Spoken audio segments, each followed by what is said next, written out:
transparency that we are organizing in partnership with UNICEF and with Financially Wise. I'm really happy of this very, very productive collaboration, and thank particularly Sarah Haig for initiating it, and Mr. Iskandar Bustani also for allowing us to do such a wonderful job.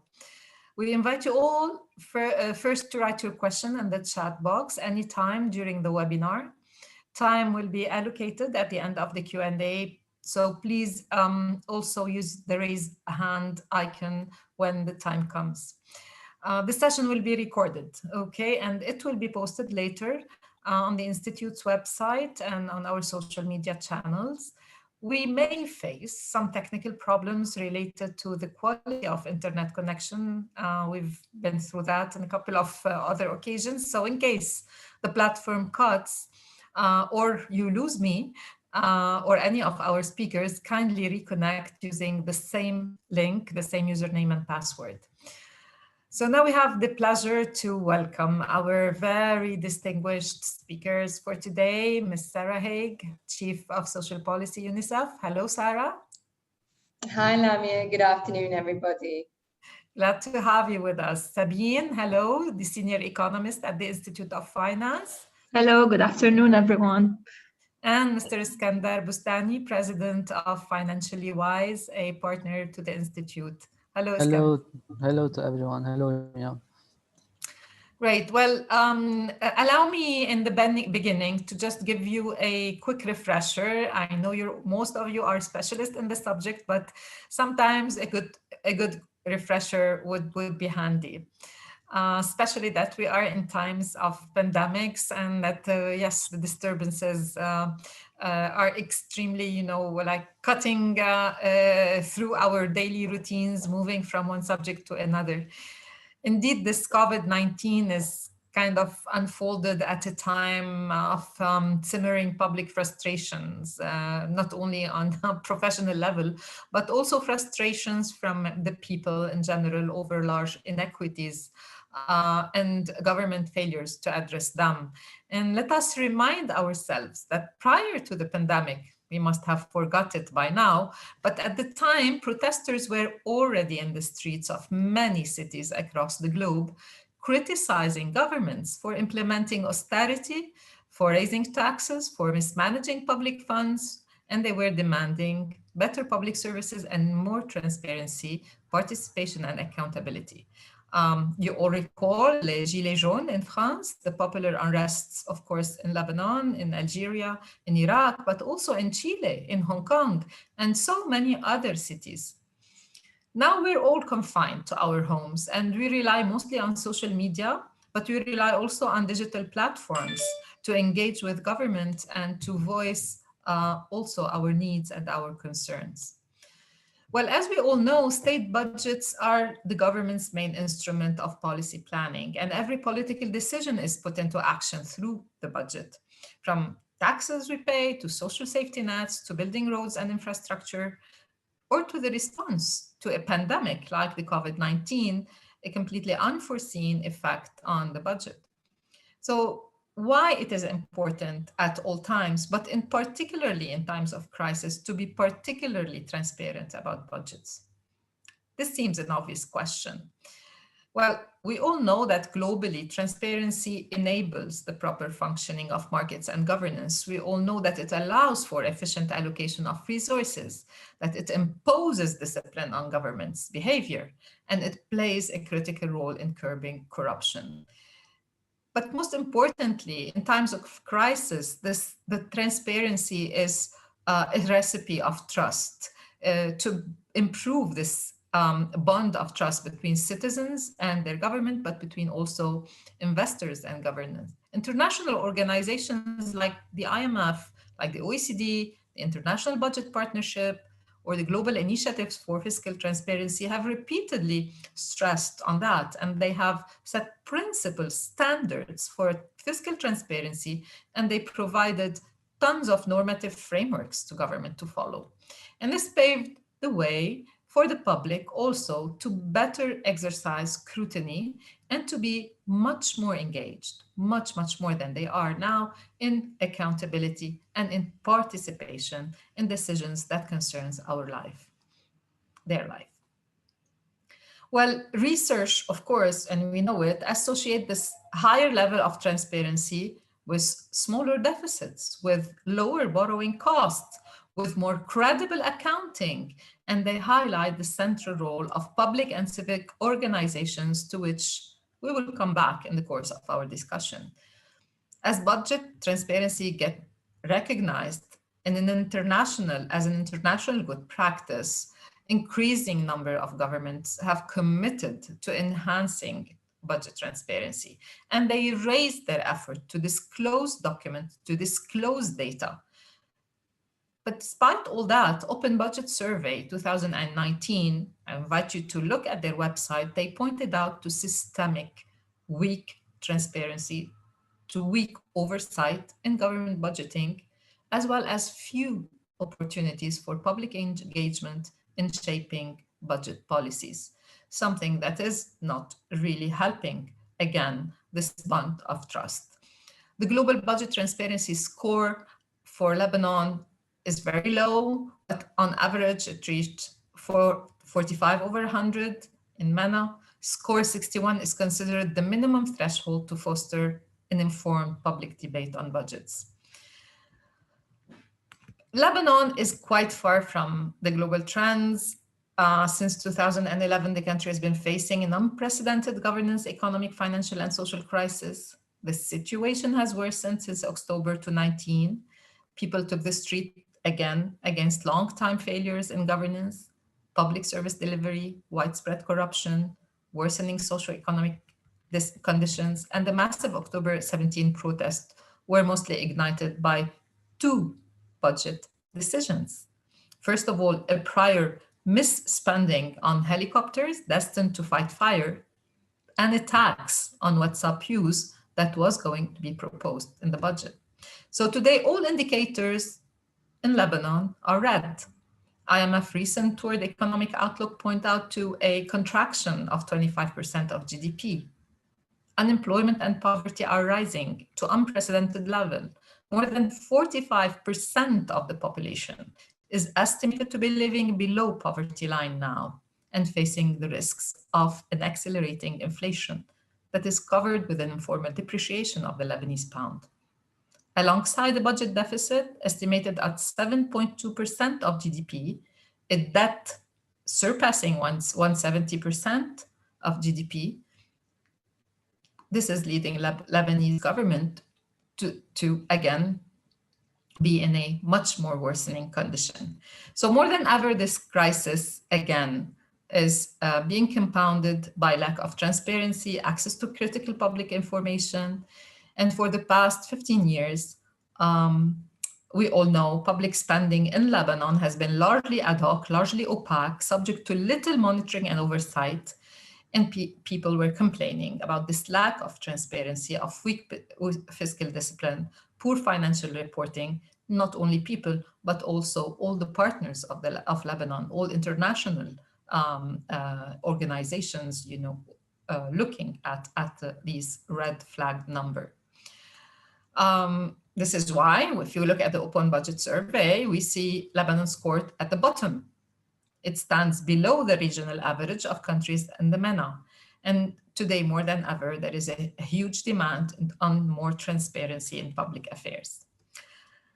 So against this backdrop, against this really dark backdrop, my question to Sarah would be the first in the series of questions to our audience. Sarah, transparency is a goal on its own as per Article 19 of the Universal Human Rights Declaration that guarantees the fundamental right of access to public sector information. Transparency is an instrument, again, also for improving management and empowering citizens. But what about fiscal transparency for you? What is it important in your view? Why is it a key requirement of the donor community in the provision of international aid to Lebanon at this time particularly? Well, thank you, Lamia, for the question, and I'm very pleased to be here. Thank you so much for the invitation. It's nice to be connected with some good friends, but also many new people. It's nice to expand your networks. So firstly, I wanted to mention, again, thanks for the question, Lamia, this issue of why fiscal transparency is important and why it's particularly important in Lebanon. I wanted to start off by saying that earlier this year, UNICEF made this commitment to fiscal transparency, and we did this by entering into a partnership with the Institute of Finance. So I think it was one of the most important things that we could have done to show our commitment to this issue of fiscal transparency, fiscal accountability, better management of Lebanon's resources. You need champions.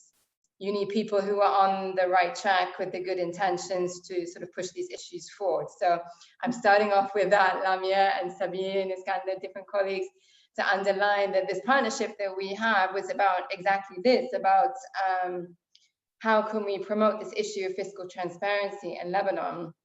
And of course, as I said, we started it months ago, and since then, so many things have changed, our lives have changed, and of course, you know, the work that we do together has changed immensely. And we're in a crisis on top of a crisis, and when you're in a crisis, people's attention shifts. And as you said, people are starting to demand this right for transparency, but they're demanding so many different things. There are so many different things which are now on the agenda, and every month or 2 months, there is something else which of course grabs people, pulls people out onto the streets, overthrows the government. The changes that we're going through are substantial.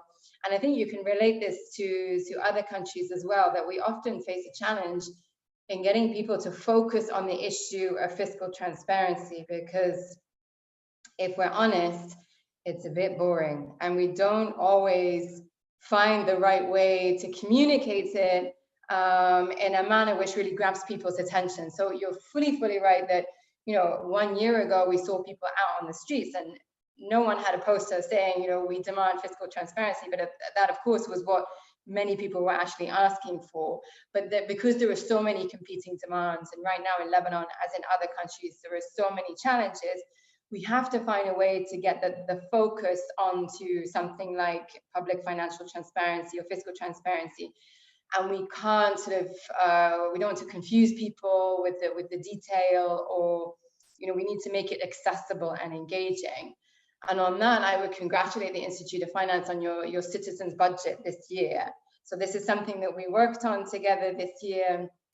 And Lamia, I hope you don't mind me saying, and Sabine as well, the one for last year, I came to your launch event, you had everybody was at this launch event, and I had the document and I looked at it, and Najla was also there from the IMF, and I was looking at this document thinking, well, this is a fantastic document, and it has all of the issues in it about the budget of last year, and it provides everyone with the information that they need. But who is going to read this? If it's a citizen's budget, would the citizen read it? I don't know. And then we started this partnership, and Sabine's nodding, because we started these conversations about what can we do with the citizens budget this year? How can we build on the success that you've had of the previous years? And we did some sort of even just basic like design work and making it more engaging and simplifying it. And what you have this year is quite a different product. It's much more engaging, and you have these new tools like the citizens budget, the dashboard, which I think Sabine is going to talk about. So we have these tools and they're fantastic. We have these documents. So we need to make sure that people are actually using this, because in many countries, maybe the situation is not as bad as it is in Lebanon.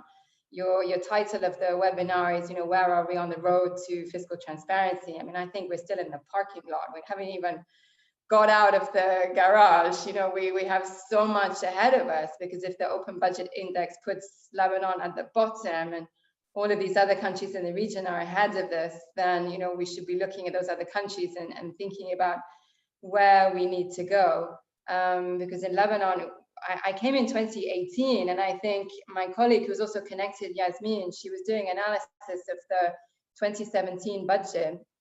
And this was the first budget Lebanon had published in a decade, right? So when we talk about, moving towards fiscal transparency, it's like Lebanon has this very bad habit of not doing fiscal transparency, and it just becomes the norm. It becomes sort of routine. And we need to, I think one part of this issue about fiscal transparency is to sort of publicly, not name and shame, it's not the right word, but to publicly come out and say, look, this is embarrassing. This is unacceptable. And the fact that we produce and share so little information in Lebanon is not the norm. So of course, okay, now 10 years later, we're now publishing the budget. Congratulations. But when we go to the Ministry of Finance, or we ask ministries about their budgets, they tell us, well, we used the budget from last year and then we added on 5%, or we took off 5% and then we just submitted it and then we're done. So there's so much I think that needs to be done to engage people around this issue and to highlight that it really is not the norm and it's not okay.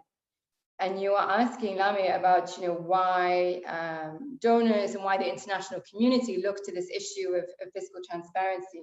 I mean, I can't speak for the donor community, but in Lebanon, generally, donors don't provide any funds to the government of Lebanon anyway. I mean, of course, they're providing funds to the country, but those funds go, to the UN or direct to NGOs, national NGOs, international NGOs. And we have no clear concept of the scale of these resources. We have no clear idea where these resources are going. So for me, although it's a bit controversial to say it, for me, this situation is actually undermining further the issue of fiscal transparency in Lebanon, because these are Lebanon's resources, but we cannot really track where they're going because they don't come through the national budget. So if you take, for example, this can be anonymous, an example, but if you take, a very large loan that's being negotiated to be lent to the government or to be lent to the country of Lebanon, and that loan is being implemented in Lebanon by a non-government actor, but the loan has to be paid back by the government. So on the one hand, the money is coming in, it's being implemented outside of government, but the government has to pay it back. Taxpayers have to pay it back. So I think this issue of fiscal transparency is relevant not just for the government, but it's important for the donors, but it's also important for donors to realize that they are somehow possibly part of the problem, and that they need to think about what implications this has for the social contract in Lebanon, and the very, very weak social contract in Lebanon. So maybe I'll conclude by just mentioning that this reason why UNICEF and the Institute of Finance, why we have this partnership, and it was about precisely this, and this need to shift towards a more transparent and more accountable way of planning a budget and implementing a budget. And for me, that involves thinking about the objectives of a budget. Why do you put a budget together? What are you seeking to achieve each year with the budget? Because having a transparent budget, it can do lots of things. We can talk about, reducing corruption, improving efficiency, effectiveness, and so on. But for me, I think it has this fundamental role in contributing to creating accountability. It's not going to do everything, but I think it's part of this puzzle to foster awareness amongst the public, amongst non-state actors, even within the government themselves. I think there's a lot of people in the government who wouldn't be fully aware about where the government's budget comes from and where it's actually spent. And I think it helps in creating this pressure and this attention from outside or from within to boost a responsibility for how resources are used. And I think in Lebanon today, we'd all agree that there's a major challenge when it comes to responsibility for how the country is managed and for how its resources are managed. So I think we should all be focusing on this issue. So it's good that we're having this discussion. This is sort of a first step toward making the government accountable for how its resources are used. We have some specific work that we've started together on how this can be done to to highlight this interaction between transparency and accountability. So when you shine a light on something, it helps promote people, it helps them ask questions, it helps raise issues to light, and hopefully sort of prompts questions and answers about how resources are being used and whether the government is moving in the right direction.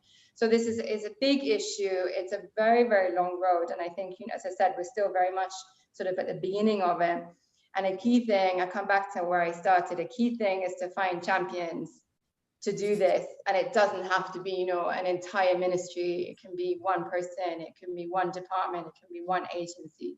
So it's good that we have Institute of Finance and others like that, and we need to sort of keep looking for these champions and fostering these relationships and supporting people across the government to move towards this objective of fiscal transparency. Thank you. Thank you, Sarah. This is quite a very interesting and comprehensive also look at the problems. And in fact, I mean, very daring and extremely, lucid and sans langage de bois, as we say in French. And I think it's time for such kind of a discussion sans langue de bois. Yes, it is definitely this question of responsibility that is again coming very strongly, especially after the Beirut blast, coming very, very, very strongly. But as an anecdote also, and concerning your two questions that you asked yourself when this citizen budget was being launched. Well, I don't, maybe we should share with you a photo taken by one of our intern, Tonya Salemi, who took a photo of youngsters during the demonstrations in Jalidib, who they were looking at the citizen budget and they were explaining it to each other, and then she was there to volunteer to explain it. But this photo, I mean, this incident is quite telling to say that, yes, there is a demand, and there is a demand for budget literacy. People, although it's not a very attractive subject, and people seldom make the link between their demand and the actual thing, but there is somehow a consciousness that is coming very, very strongly from this youth, and things light come from there, as we said. But it is, of course, a most challenging context, especially now. And I would like to put the question to Sabine and asking her opinion. Sabine has been working on this particular subject at the Institute for so many years. And she's also a mother of two young children. She is putting to herself, I mean, I know that she asks herself lots of questions on the future of their of her family, of her kids, questions that we are all asking ourselves. Why is Lebanon, Sabine, why is Lebanon performing so poorly? And what could be eventually ways of hopes, path for hopes? Thank you, Lamia. Before answering your question, let me just say that I'm really, really delighted to be sharing the floor with Sandra and Sarah, that represent two institutions with whom I had the pleasure to work on fiscal transparency. And honestly, both institutions have made this 2020 year very innovative and very productive against really all odds, and regardless of what was happening around us, we were able to achieve very, very nice studies and services and products, and I'm really happy about it. So I just wanted to mention that before diving into why Lebanon is performing so poorly. It wasn't always the case. Also, this is something to be said. If you go back like less than 10 years ago, in 2012, we were at least on the OBS performing much better. Our score was like around maybe 32, which is still below the global average achieved by other countries. But I mean, it was at least far better than the scores of 2 and 3 and 6 that were recorded in the past 5 years. So looking more in depth at the reasons behind this performance and this drop in performance, I think you can maybe categorize a little bit the reasons into two types of reasons. First, and it was a bit mentioned by Sarah, that is the institutional and political factors. So, of course, as Sarah said, we spent 10 years without passing a budget. So this means that for 10 years, the government and the parliament actually didn't use the most important planning tool they had to face, to raise and spend, to raise and spend money.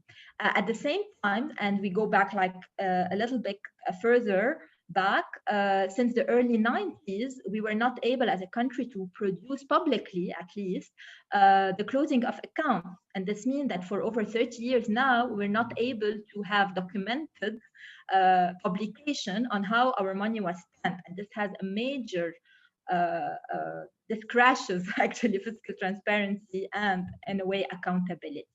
Because transparency, if we go back to the basic concept, it's really making, it's fulfilling two criteria. It's making public finance information available in a comprehensive and timely manner. And we're not actually meeting any of those criteria. Adding to this, Lebanon is almost all the time in a state of crisis. And if you don't have the budget and you're in a state of crisis, you usually, have ad hoc spending. You just have just-in-time solutions. And this delays further any PFM reforms that are needed sometimes to advance more on budget transparency. In 2017, we resumed the budget exercise, but still we are facing major delays. We're not meeting the budget deadlines, and we have like malpractices across the whole cycle. So again, going back to the three criteria, this means that for now, the reality is that we're only publishing 2 documents on time in a comprehensive and timely manner. And these are the citizen budget that we publish at the Institute, of course, with the support of the Ministry of Finance, and the end-year report. There are other reports that we publish, but that not in a timely manner. And these are the government budget that is transferred to Parliament for review. That is the budget law, and some in-year reports that are published by the Ministry of Finance. And there are still documents that we do not publish at all, and this influences our score on the OBS. And it is that we don't have what we call the pre-budget statement, and it's basically the government statement on its budget priorities for the coming year. So this is not, and it's different from the budget circular that it issued every year, and we don't have such a document for now. And we don't have the mid-year review, which is a key document that informs all the stakeholders, government, parliament, oversight institution, on the progress of budget implementation in a year. So if you take all this, many people just put that on the fact that we've been going through ups and downs and political crisis and security crisis. But you can compare Lebanon, let's say, to Tunis, who had also in the past few years a lot of revolutions, let's say, and uprisings. And Tunis in the region was able to advance its fiscal transparency agenda, and it was even able to achieve to score actually above the regional average in terms of citizen participation, which is also a key element of the fiscal transparency agenda. And this is to say that actually, of course, institutional and political factors have a very important role to play on why we're performing so bad. But not only. You have another set of criteria, and this is really linked to budget practices, the budget system, and the budget legislation in place. And this is where maybe also we can have like more impact. First, the structure of the budget. We have a line item budget in Lebanon, whereas almost across the world, countries have moved to program and performance budgeting. But I mean, what is the line item budgeting? It's kind of, the old-fashioned way of doing budget and reporting on the budget, and it doesn't really help you link the budget and the spending to some policy issues. and to the policy objective. So in a very simple way, it's like saying, I don't know, let's say it's like one ministry is in charge of one portfolio only, which is not the way government works. And if you look at the pandemic now, it's a pretty good example. If you look at the light item budget, it would be like the Ministry of Health is just in charge of the pandemic and facing the pandemic. And this is not the case. We've seen the Ministry of Social Affairs of Interior, the Lebanese Army. Many ministries had a lot to do with facing the pandemic. So if we would have a different type of budget, this would mean that all these ministries would be pooling together not only their HR, but they would be pooling their resources all together to face the pandemic and respond to it in a very efficient and value, and while achieving value for money.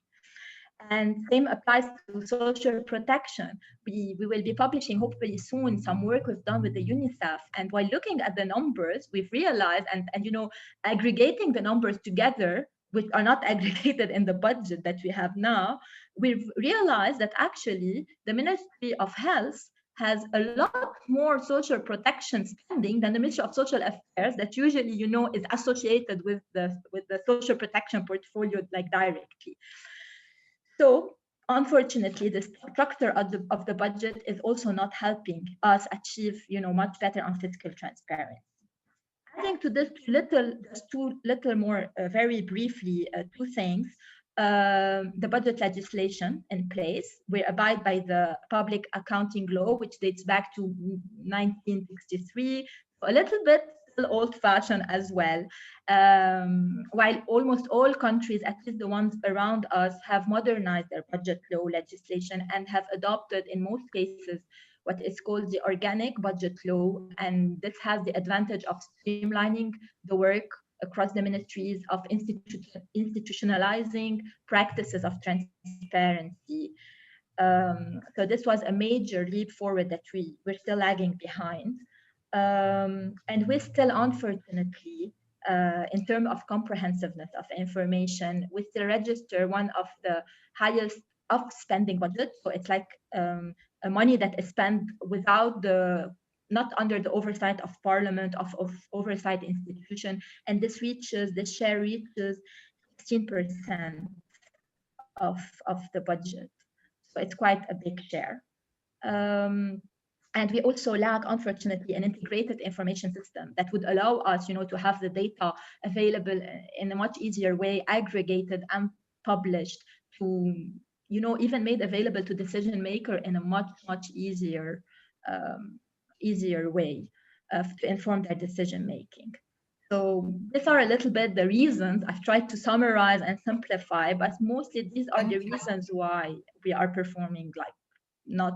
Thank you. Thank you, Sabine, for reminding us of the enormous challenges for actually addressing this issue. And we look forward to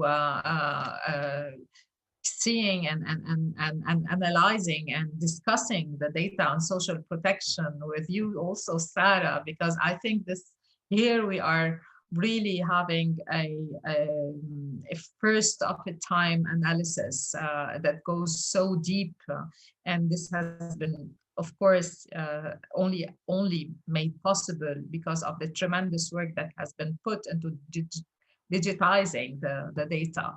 Iskandar, you've been part of this digitization effort and of cracking the numbers, as we say, in the budget.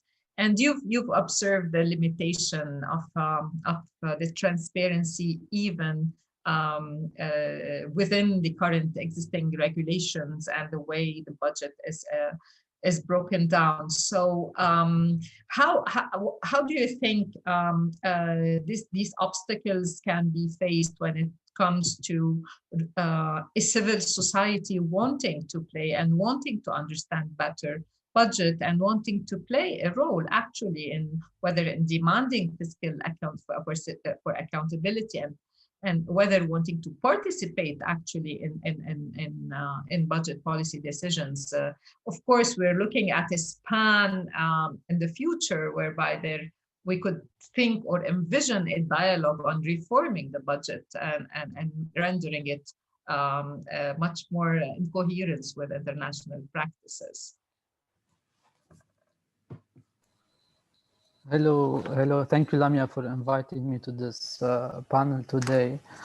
I'm really honored to participate in this discussion on fiscal transparency, which is gaining more floor, especially in the context of crisis. I will answer your question briefly. First, let me share my screen.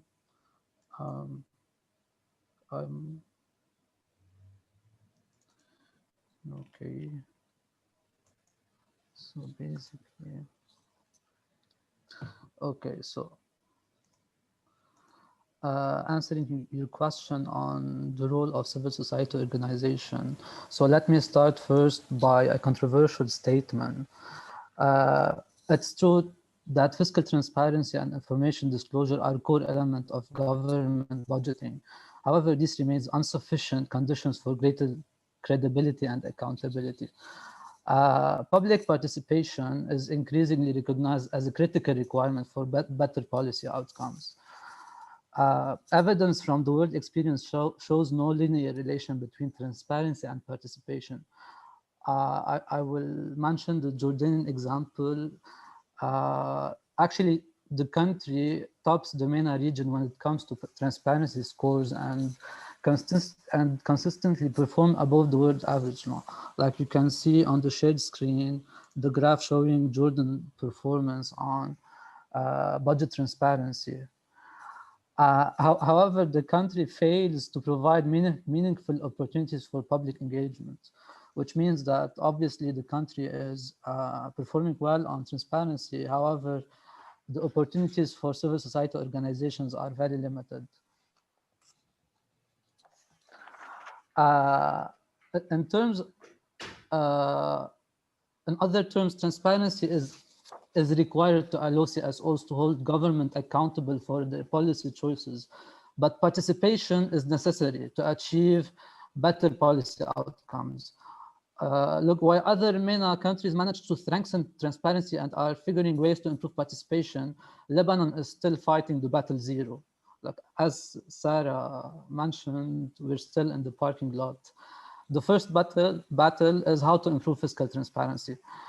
The first answer that comes to mind is that the government should pushing towards more transparency by availing all budget-related information on time, as Sabine mentioned, and improving the quality and comprehensiveness of budget documentation, etc. All the well-known and recognized recommendations. However, I believe personally that CSOs have a core role in pushing this agenda forward. The government commitment to transparency is strictly linked to the organic demand for more transparency and participation. I mean that if there is no strong demand for participation and for transparency in particular, the government wouldn't put effort or wouldn't invest in this issue. Look, it's true that in Lebanon, few NGOs are putting some remarkable effort. For instance, I can cite the Ghirbal initiative, the Lebanese Transparency Association that is doing a great job, and ourselves, Financially Wise, contributing to the Lebanon Citizen budget. However, the capacity gap is still very wide. CSOs should heavily invest in improving their capacity to read, analyze, and monitor budget information, and should be able to take the lead in relaying this type of complex information to the public at large. Which means that yes, in Lebanon, the Institute is doing a great job. However, in other countries, CSOs take the citizen budget, simplify it even more, and relay this complex information and data in a very simplified way to the public. I believe as well that CSOs should be able to build a relationship of trust with state institutions and create a culture of dialogue. The current approach that is usually followed in Lebanon is an approach of blaming and shaming state institutions for every failure. This would not yield at all. On the contrary, it might render public employees more reluctant to collaboration and to openness. So I believe it's a shared responsibility for all stakeholders. Not only the state did not invest enough efforts to promote fiscal transparency during the past decade, but also the demand for fiscal transparency, as I mentioned earlier, by civil society was insignificant. It was not enough. Today's main challenge in the CSO industry is the sustainability and the scope of financing. CSO's operation are very much dependent on the availability of funds. The experience not only in Lebanon, but also in neighbor countries such as Jordan has shown that NGOs might be very innovative and very efficient at starting collaborative initiatives with the government. However, it failed to sustain it. I will give the example of civil society initiatives in Jordan. A key initiative, for instance, was launched by the Financial Service Volunteer Corps between 2013 and 15. It focused on building the capacities of the Jordanian Budget Alliance, which was basically a partnership of a dozen of Jordanian NGOs and an alliance between these NGOs and state institutions to implement budget transparency reforms. The outcome turned out to be very promising, as Jordan witnessed of the first time the co-production and co-dissemination of the citizen budget, thus doubling the number of direct beneficiaries. It also led to the publication of the first mid-year report in 2016, and Jordan joined many international initiatives such as the Open Government Partnership. Around the same period, Jordan made a significant leap forward on the budget, on the Open Budget Index. Later, Financial Service Volunteer Corps involvement was able to, this initiative was able to trigger a positive collaboration between the government and civil society, encouraging on one hand CSOs to ask for more transparency. So this is the organic demand I'm talking about, and to actively promote it. And the other hand, it helped pushing the state to engage in a kind of participatory approach. Yet, local CSOs' efforts were too much reliant on donor financing, which rendered obviously this project or this initiative very unsustainable. The overall initiative was stopped once the funding expired, turning it into a missed opportunity. Just to conclude, yes, going back to Lebanon, CSOs are invited to strengthen their capacities and their technical knowledge and to get involved in public affairs. And I'm not referring only to involvement in fiscal affairs, but also involvement in sectoral policies, which requires a deep understanding of fiscal issues and is as much important as fiscal policies. Yeah. Absolutely. Thank you for this very, very interesting concluding remark, which lead us to actually ask Sabine this question about probably putting the challenge to you. Could you put up a poll and let's try to see how many people actually got to see involved? Because Iskandar talked about something quite interesting, which is the demand and supply. And I do definitely concur with what you're saying, Iskandar, about the importance of creating and nurturing this organic demand from the side of CSOs and the side of also youth in general. We've seen quite some interest, but the question is how to sustain it. It's quite a, I'm sure Sarah would agree to that. But let's just ask Sabine to propose to us something here. Well, we can ask, let us ask you if you've ever used the Lebanese Citizen Budget Dashboard. So let's take one of the instruments available out there, and you can answer. Well, never. If you checked it out really quickly, or if you have used it for research and analytics. Okay, let's take a couple of seconds to quickly fill in this survey. It's interesting to see how much we fared.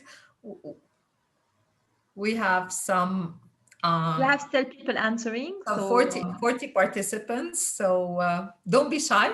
I mean, it's anonymous. Yeah.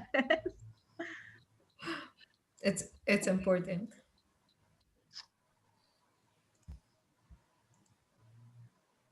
Okay, just a couple of seconds more.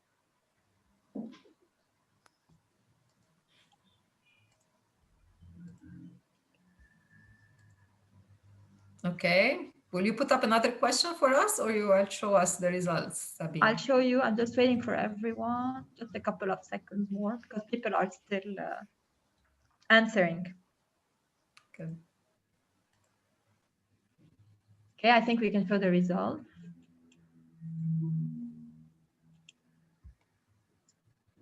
Can you see them? Yes. Yes. Oh, so you have the same proportion of people who actually never heard of it or that have used it for research and analytics, or I mean, you know, more in-depth use.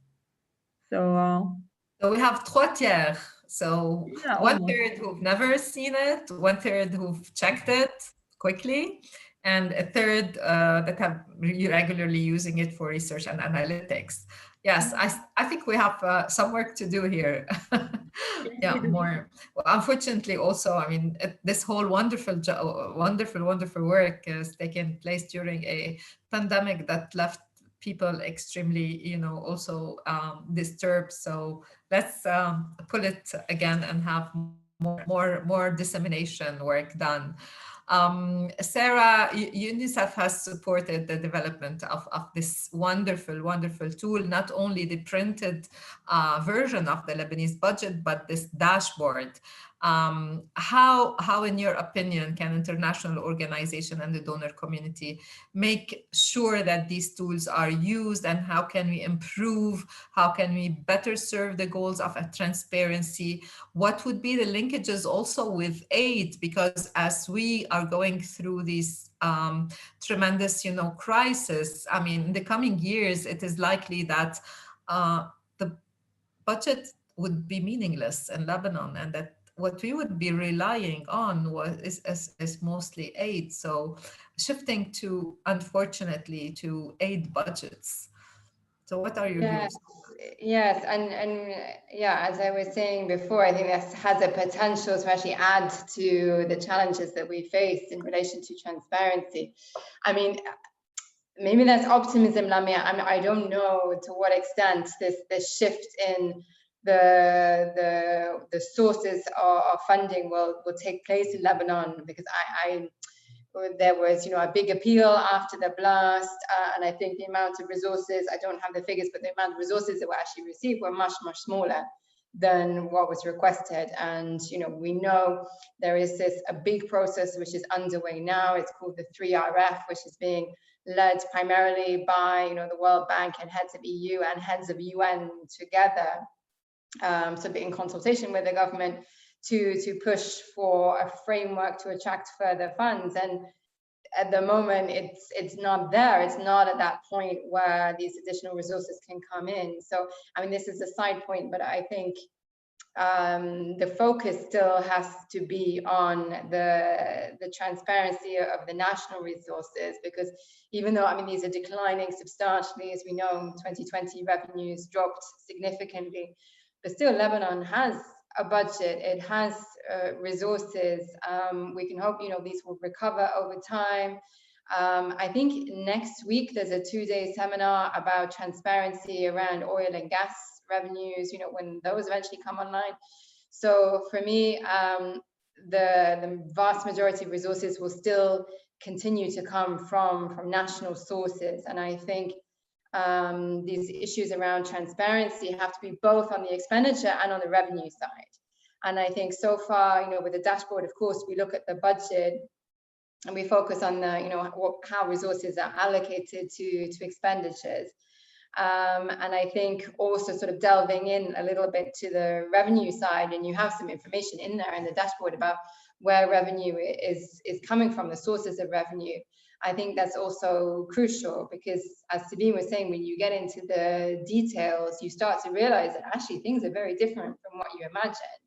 So this example that Sabine was giving about using some of this data and the details of the data to look into the social protection sector, and realizing that actually there's not a lot of resources going to social protection. There are a lot of resources that are classified as social protection, but when you look at the classification, it's probably not very accurate.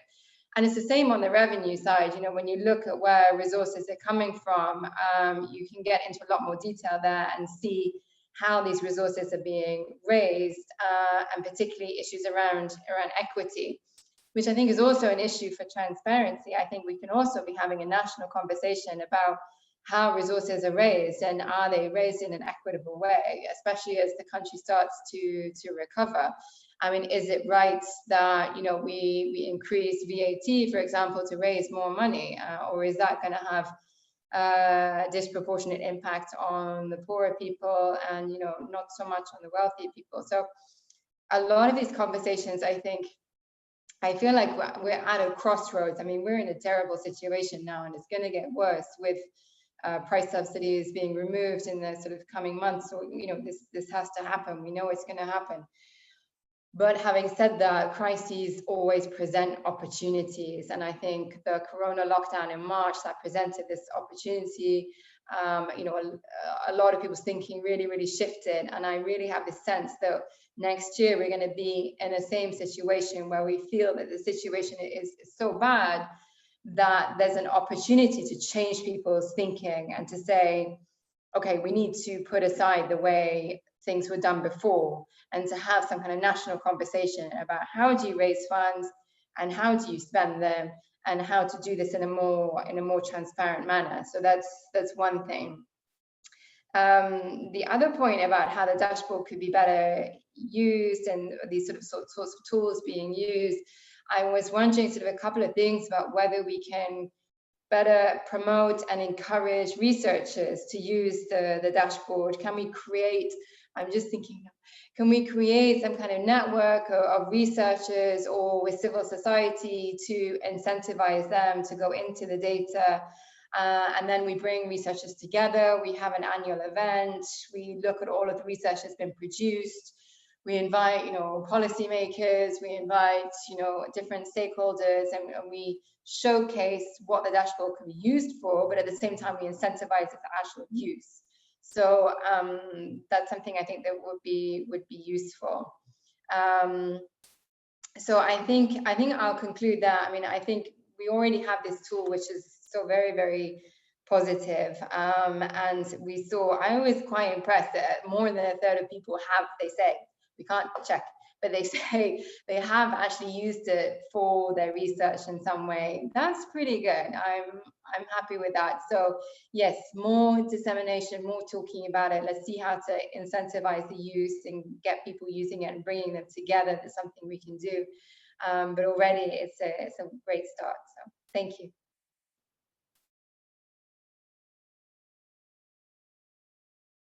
Indeed, Sarah, it's a very good project here. You're out promoting and encouraging research, definitely finding the right incentives, kind of a competition for more what you can do with the data.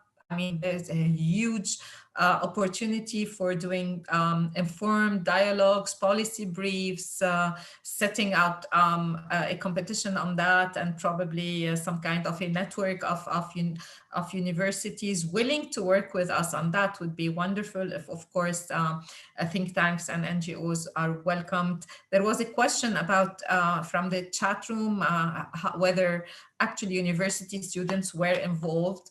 I would answer that this work has been done during the period of disruption, during the COVID period, with a very, poor limitations to our ability probably to connect. And at this point of time, not justifying, but I mean, Iskandar and Sabine can add a layer here, but we had to kind of undergo this very slowly, it's a learning experience for us. It was a learning experience for us. And finding the right partner was also very important. And I'm here thanking Naji, who is with us participating to this session also, who's been his technical help on understanding and visualizing and posing the right questions on data were of tremendous help. So we had really some very rough time, but also some very good insight from Lebanese talents here. I don't know if Sabine and Skandar want to add something, but just for the sake of preserving time and also room for questions, I know there are some. I would like just to ask Sabine to, before moving to the concluding remarks, recommendations, and Q&A, to also take a poll and tell us, in your opinion, what would be the priority area of action to enhance fiscal transparency? If you also take a minute to answer these questions, they will be tremendously useful for us. If you could choose priority areas of action to enhance fiscal transparency from the list here proposed, or if you'd like to also put on your other suggestions in the chat room, I would be happy to read them.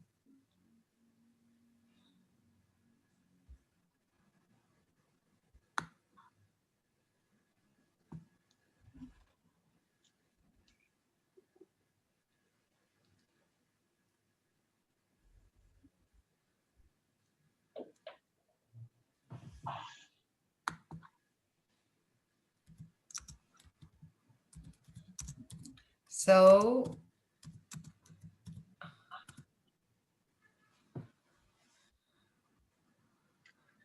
yeah, still voting. Just give like a couple of additional seconds.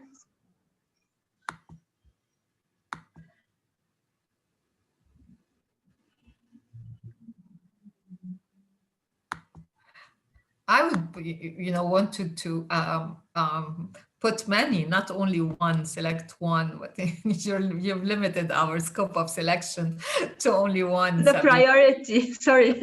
Yeah, okay. Next time we'll... Next time, yeah, you have to. Select many. Okay, so not everyone voted, but a big part. So I think we can publish the results. So we have a question from the floor asking if the law voted on 217 was a step. I think Manal was referring to the access to information law, but maybe you could take this, Sabine or Iskandar or Sarah. Do you think the law program was a good thing? So Nadine Abu Khalid, our former colleague, friend, also she would have added another priority, which is the open government OGP.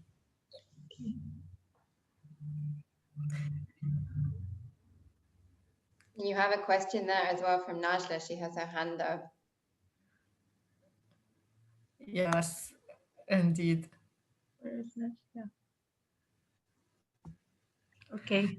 So I think we're having more of the first and to answer got the highest votes.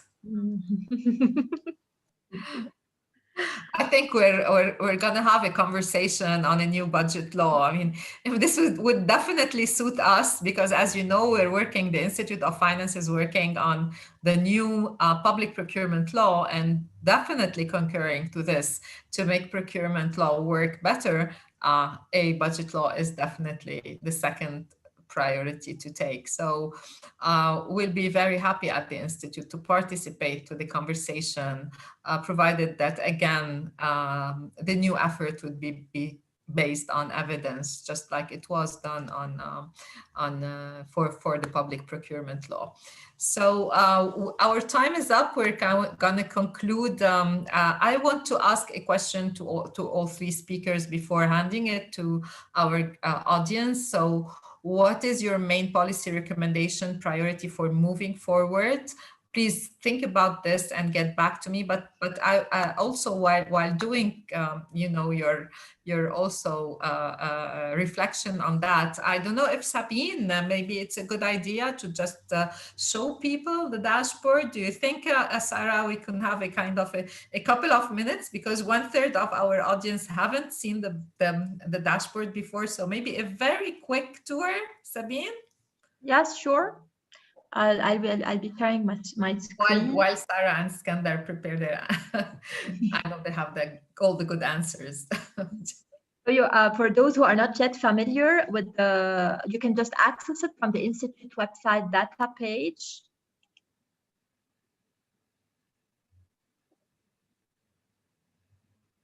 Okay, sorry.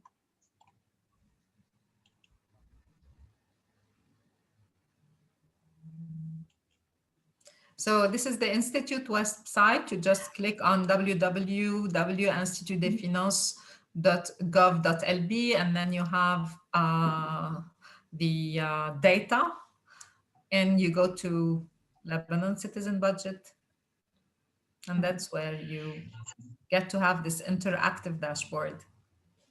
So yeah, you land on the dashboard main page, on which you find like a little bit more explanation on what the dashboard is about. But when you go to the dashboard, well, first you land on an overview page, that provides you with an overview of where we're standing in terms of revenue, expenditure, and deficit for a particular year.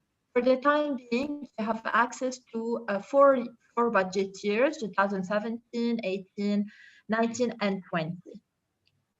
So if you want to dig further into the revenue, for instance, pages, now you have multiple pages here, but I'll just show you, for the sake of time, just one or two. Let's see here, the evolution of public revenues. Each page across the dashboard is structured. You have on your right a little bit of an explanation of the technical words that you see in the page, and a little bit of explanation of the numbers.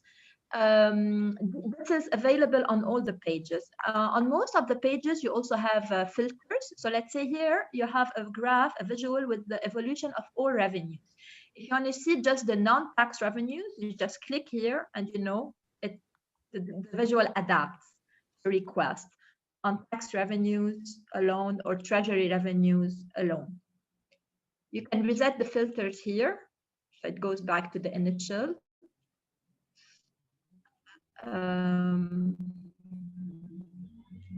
Okay, you can also, let's say, if you check another page, actually, the revenues page was added just a couple of days ago. So what's interesting also in the revenue section is that you have effective budgeted revenues and effective revenues, and you can have the comparison. You can make comparative analysis, which is something that unfortunately is not available on the expenditure side. So here you can see disaggregated data to the, to the most detailed level. You can also, anyway, you can visit all the pages, have a look at the main sources of government revenues, at the budget, at the gap between effective and budgeted revenues. What is the contribution of SOEs to revenues? Because many SOEs transfer their revenues to the treasury, to the government. So you have access to a lot of information. You can also go back. I have a question from the floor about how confident are you, the panelists, with the data collected? Could you explain the origin of the data? There is some probably misunderstanding on that. Yes, of course. The data collected is the data that is available in the budget and that is published by the Ministry of Finance. So it's the official data of the government of Lebanon. All the data is sourced from the Ministry of Finance budget law and fiscal reports. And when we need additional information, but that are really about the GDP, if we need to make a comparison, or if most of the definitions we've taken them from the IMF because they have global standards that are applied in all countries. But I mean, for the data itself, this is the data made available by the Ministry of Finance. All right. I hope this answer. I think this gives the answer. People also probably are a bit skeptical about reform of budget, but for those who know the budget law, they know that is there is an urgency to actually reform it, not only apply it. And a lot of the problems in applying the current law is that it is no longer suited for our times. So thank you anyway, Naji, for putting the link directly on the chat for those who want to access it themselves. And also thank you, Joe Hatem, for this very interesting remark about you cannot improve what you cannot measure. But here, let me tell you that the measurements in the open budget partnership are quite, conducive for us all to think about revamping this system. Just an interlude going. Thank you, Sabine, also for showing us the expenditure side and both the revenue side of the dashboard. I think you can spend days looking into this very interesting tool, and I think it is time, as Sarah said, for more work on in evolving thinkers, people, researchers into using this this wonderful tool and making it, of course, live and live again. So and very briefly, a very short answer from my panelists. What would be your main policy recommendation priority to moving forward on the short term, not the long term, not the medium, the short term? Let's start with you, Skandar. Well, I don't think there's a short term in Lebanon anymore. It's all about urgency to act. And look, I would like to rebound on Manal's comment in the chat. We can have the best access to information law, but as long as the budget structure does not allow to properly read aggregate data, so we would still lack in terms of transparency. So my recommendation would be effectively to have an organic budget law that is based on programs and not on line items. It's a long-term recommendation, but I think that this is the first priority that should be done in Lebanon on the short term. Thank you, Skandar. I think many of us here share this point of view. What about Sarah? On the short term, that's a challenging question. I think if you give me a little bit longer, I would say it's coming back to this point that I was making earlier about this interaction between transparency and accountability. And that if we just focus on pushing out some of this information, either through the dashboard, but also working with a couple of ministries or a couple of agencies or a couple of champions within these ministries to be clear about what their objectives are in 1 year, how much money they want to allocate to achieving those objectives, and then reporting whether they did it or not. Something very, very simple like that. I think we could sort of showcase good practice in Lebanon and motivate people to start behaving in a bit different way. And as I said, 2021 feels like maybe we'll have this opportunity to start changing behavior because there'll be so much upheaval. Absolutely. And maybe some of our participants here would like to be those champions. I do believe that this is one important and key element to moving forward. We've known that for so many years. When we have very good people and talent in public administration, and when they champion initiative, they take them and they lead them sustainably.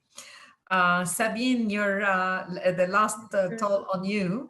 What would be your recommendation for the short term if you can't make it, but we'll tolerate the medium? Just before the recommendation, just allow me please to tell all participants, invite them to check in depth the dashboard and fill in the feedback form. And we're really looking at it. And we look at this dashboard as, something that is always on progress. So we'll take into consideration the remarks, and we'll keep on updating it. So keep returning and checking this out, because we'll be adding new things and new information and new reports. But we count on your feedback as really as professionals and people that can make a very good use of this instrument. Now, I'll try to conclude on a positive note. I was looking at the literature, actually, of budget transparency and what triggers the budget transparency agenda in a country. And the literature identifies basically four. I won't be long, it's just four things.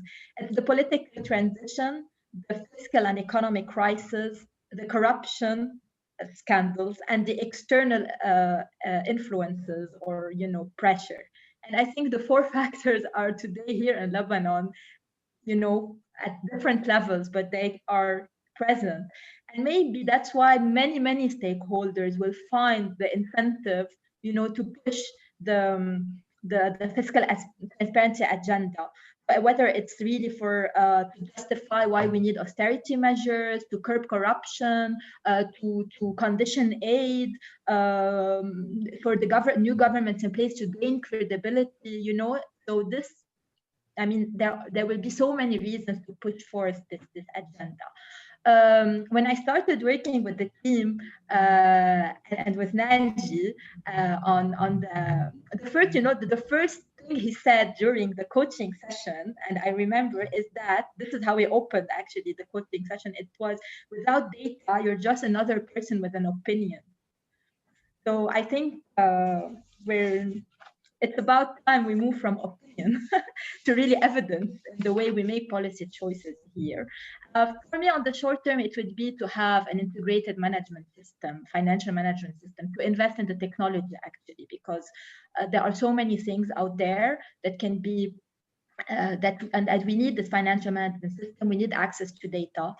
We need fast access to data and to aggregated data, so that we can make good analysis, that we can be transparent. So for me, I would go, towards this, and this can serve all the stakeholders, the oversight, the government, the citizens. To have this data available in a comprehensive and timely manner. Thank you, Sabine. I think, yes, and I definitely, like my student, I say the same. They're political science students, and I'm trying to teach them public management and using indicators. So usually there is a skepticism about indicator, but then you said it's not about your opinion or my opinion, it's about what data tells you. And on data, also, I would like to open the floor for questions, so please raise your hand. But I would like also to raise this point that raised by Fida on the dashboard. She rightly said that what the numbers you have on budget expenditures, particularly Fida, are budgeted not executed numbers. And this is true for the expenditure side. Yes, unfortunately, until now, we are trying to get our hands on hold of the actual realized or real expenditures for all the years. We have on the revenue side better visibility of what was budgeted and what was actually raised. But this is coming next, I hear. No, Skandar? Yeah. Okay. So you're confident that we're going to get there. Yes, so hopefully. This is to answer Fida's question. But so you're confirming. Thank you for this. And if anybody would like to pose a question or raise a question to the audience, please feel free to do so. I have Najla Nakhli and our colleague from the IMF and our colleague Bagrat from OECD. Let me start with Najla. Najla, please, could you unmute yourself and... Hello, everyone. It's really very pleasurable to be with you all. I don't have a question. I have a couple of comments based on the very interesting interventions of Sarah and Sabine. I want to read a very short statement from the Article 4 of 2015 that we had published in 2015. We had a box on the data issues in Lebanon, and the last statement in this box read the following: Inadequate data sharing and dissemination are prime examples of the poor state of public good provision in Lebanon. And the IMF focuses a lot on data, that we have statistical appendices on data sharing and the data issues in particular countries. Data is a public good. Fiscal transparency is a public right. And this is the way we should approach the issue of fiscal transparency and data. Countries pass through crisis, and the crisis create opportunities, as Sarah said. New Zealand and Australia, two very developed and top of the line countries, faced severe crisis. And out of this crisis, they came through two very important initiatives. For Australia, the Charter of Budget Honesty. For New Zealand, the Public Finance Act. They put these two pieces of legislation, and these were the anchors that helped them go out of their crisis back then. It's not an alibi to say Lebanon has always been in a state of crisis and do nothing. In these times of very quick evolution, you need to run to stay where you are. You take me back 15 years ago when I first worked with the Institute of Finance in the Ministry of Education on program budgeting for the Ministry of Education. This was 15 years ago. I was in my 20s. Now I'm in my 40s and nothing has happened as yet. Refugee issues, COVID issues, the way Lebanon was not able to mobilize funding for the refugee crisis, a big part of it was because Lebanon does not have the data infrastructure to help make a case with the donor community on our needs and to justify why we need assistance. The refugee crisis would have been a very, sadly so, a very good preamble to make a decent case for the COVID assistance, and due to absence of data, Lebanon again missed an opportunity. Over.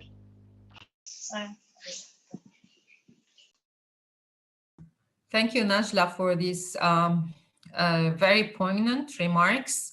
I will pass the floor to Bagrat and come back to our speakers to respond on that. Bagrat?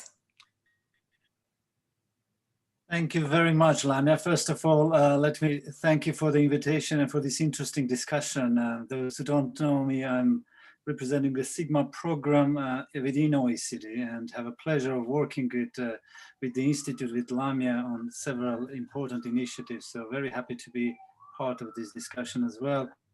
I just wanted to really raise something slightly broader, bigger, which is not directly linked with fiscal transparency, but it's actually can play a significant role in promoting the concept.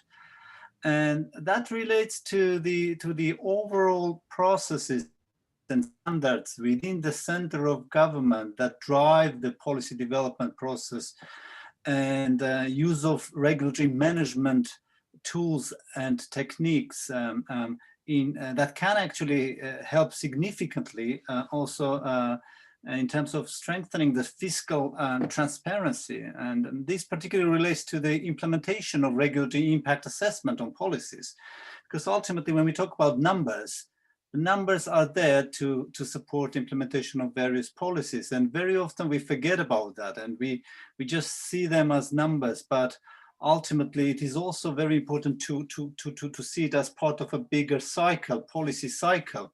And when we do that, actually the whole picture gets more complete. So by promoting also the whole openness and transparency of policy making, we can actually get better results when it comes to fiscal transparency. You can't just promote, because excitement, numbers are interesting to see and understand, but they don't tell the story, the full story. And that's very important. And I think in the past years, I've been in discussions with colleagues within the Presidency of Council of Ministers, in OMSAR, Ministry of Finance as well. But really, these reforms haven't gone far. The reforms on implementation of regulatory impact assessment, which can provide a platform of understanding fiscal impacts at the time of design of the policies, which then can be linked and should be linked with the budget estimates and complete the cycle. and the use of public consultations, stakeholder consultation as a systematic tool. This happens in Lebanon, I know, and the situation has improved, but there is still no systematic approach to implementation of both regulatory impact assessment and public consultation tools, which are directly linking with the same fiscal impact. And the same regulatory impact assessment, it should include estimates of fiscal impact. And through that, even at an early stage, there should be a consultation on the RIA, publishing the regulatory impact assessment, which can be also a very important tool to promote fiscal transparency, why certain costs exist, why some are not really fully reflected, etc., etc. Just an idea, really, when you discuss this concept, also try to promote from your side an implementation of these important regulatory management tools, RIA and public consultation. Lebanon is very close to implement them, but unfortunately, there is no leadership really to push through and get this done. Thank you. Thank you, my dear Bagrat. Always very insightful and extremely important points you're making here on RIA and on public consultation and on the overall framework. I'd like to hear Sarah's a response on that.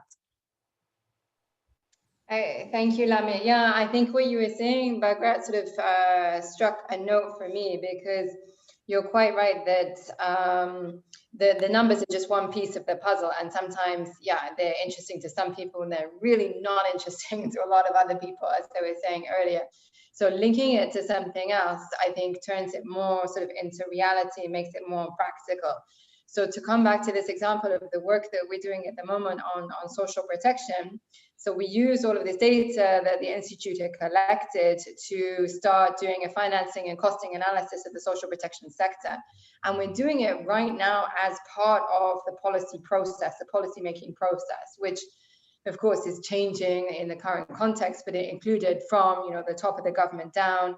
It engaged the interministerial committee, the entire cabinet, all of the director generals who were engaging, and it's providing this opportunity for civil society to be engaged in this process.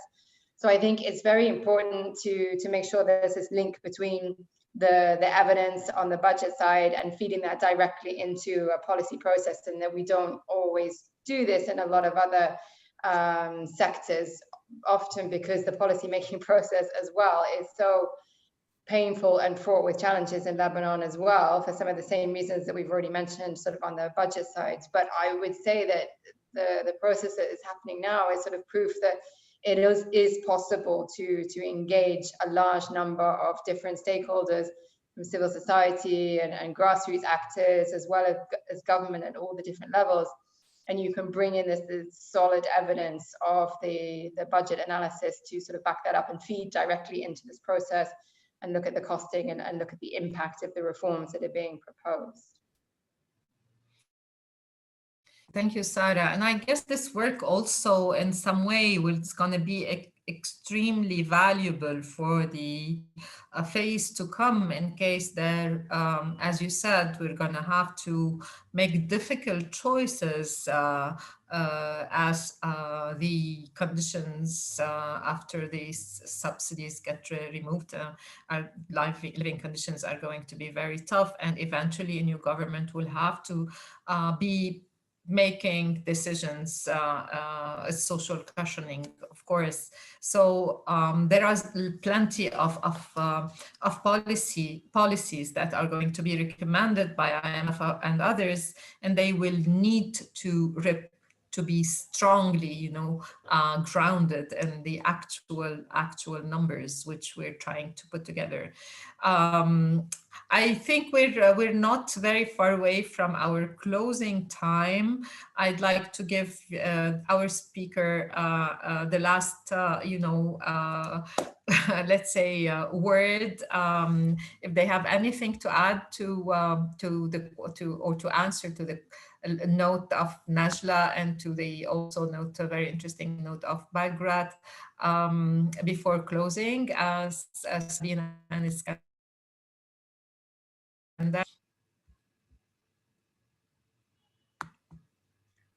I will just, I think I totally agree. And I think that maybe over the past year, the citizens of Lebanon have shown that they have a say in public affairs.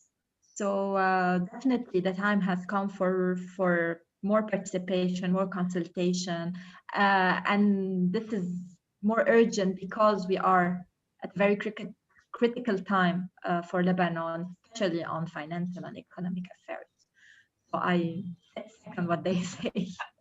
So we would say to Najla that when she would be in her 50s, things would have improved, hopefully. Yes, Najla, we've all been living through that. Some good note. Skandar, any bright ideas at the end of this session? Nothing really to add. I mean, everything was very well covered, but let's say that we really need a new regulatory framework that would, on one hand, guarantee a systemized public participation and link the budget to policy objectives and policy outcome. So that's it. Yes. Definitely the where I would go. Sarah, the last words before we close. No, not for me. I think I've spoken quite a lot today. Just thank you so much for the invitation, and it's good to be connected with new people. Thank you. Well, it is to us to thank you for putting us on this beautiful adventure, for believing in the Institute, and for allowing us to do such a wonderful work. And I would like to thank you, Sarah, and you, Skandar, and also my dear colleague Sabine for your valuable contribution to this panel discussion. For the participant, thank you for the thoughts you brought to the table. And we're really happy to continue this dialogue and this very much needed conversation for Lebanon in the coming year. But I would like to invite you, before you drop out of the room, just to take 5 minutes to fill a quick evaluation available from the chat window. Thank you again for joining us, and soon for more to come.